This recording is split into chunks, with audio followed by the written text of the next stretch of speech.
Yo, what's up y'all? I'm back with another video. Today I'm going to be showing you guys how to make a beat for Drake and 21 Savage, similar to Jimmy Cook's. So what I'm doing here is just loading up the different sample stems. Today we're going to be using a sample from Cymatics. And with like any other sample, the first thing you want to do is just listen to it all the way through.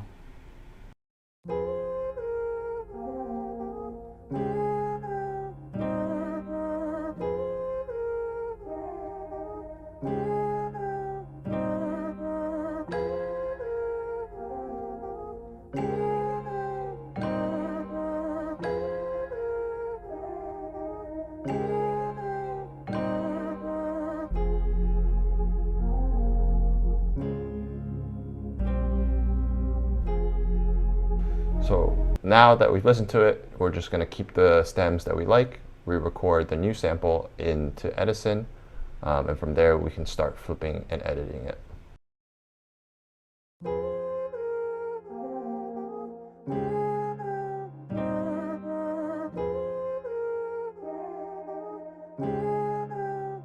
Open up Fruity Slicer, take your newly recorded sample, throw it into Fruity Slicer where you can chop it up, change the pitch, etc. So what we do here, originally I was going to chop it up, but I decided not to. Instead, I ended up stretching out the beat so it's a bit faster, so basically double time. If you do math, 84 divided by 2, you end up with 42 BPM, and we have the number of beats reduced down to 32. Here I rose the attempt to get rid of any declicking sounds, and I also pitched up the sample by 2 semitones. So as you can hear, it's a lot faster, which is sort of the vibe that I'm going for.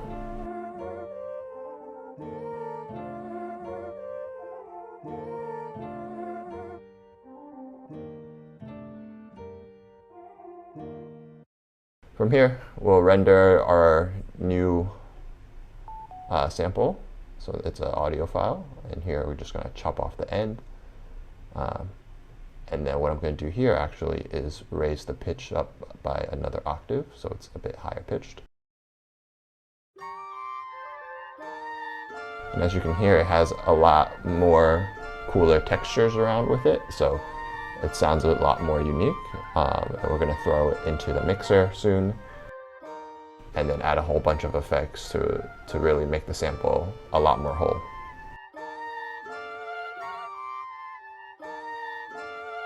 So throw an EQ on it, get rid of the highs.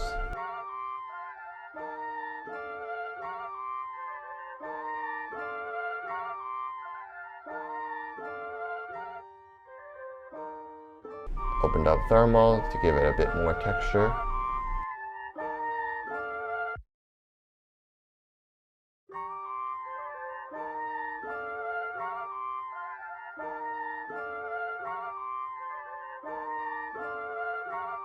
Threw some RC20 on it.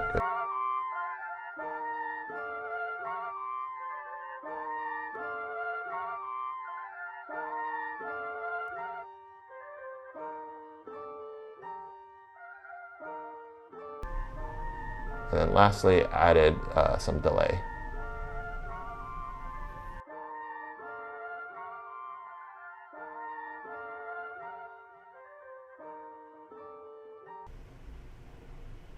So now that we've got the effects added on, what I'm going to do now is just duplicate it for the next verse or next 8 bars, because you want to add variety. So what I'm going to do here is pitch it back down, and so it sounds like you have 2 different samples happening.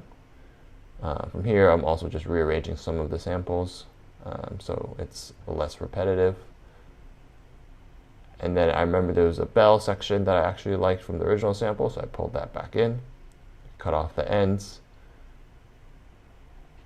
And to match it up with the new BPM, I'm going to stretch this sample back out.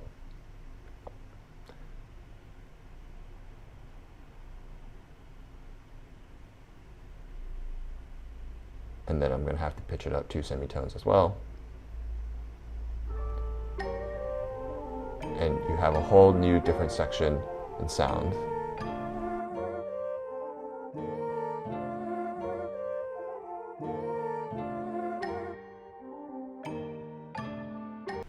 Now we'll start adding in some drums, so add in basic hi-hats.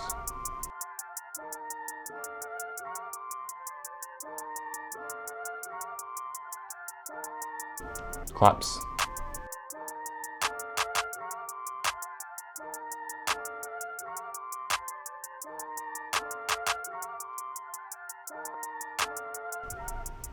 Change the velocity for some of these.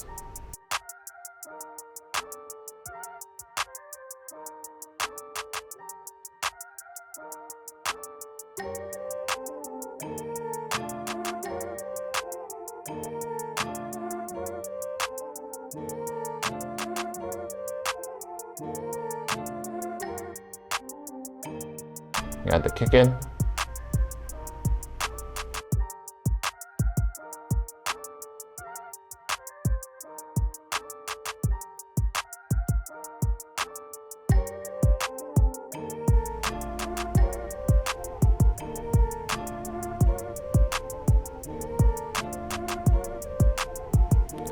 Add some perks in, give it an extra bounce.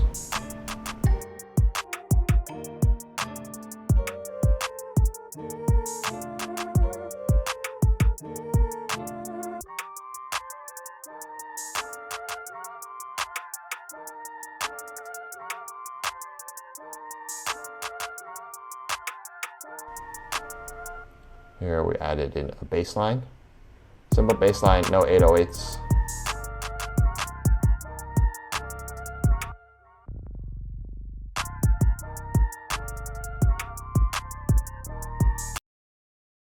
What I'm doing here is also just creating a new unique sample, and I reversed it.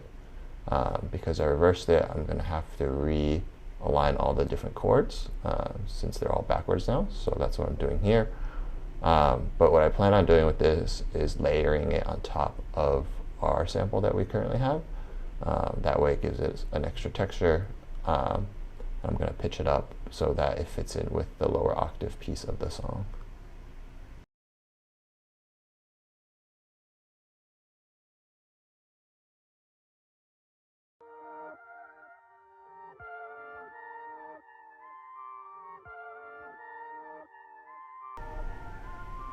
Going to add a reverb to it so it's a bit wider. Then I'm going to create an automation clip because I only want the reverb to happen on this portion of the track. Now lastly, just add a riser to the beginning of the song, the producer tag as well, and basically we have our finished beat.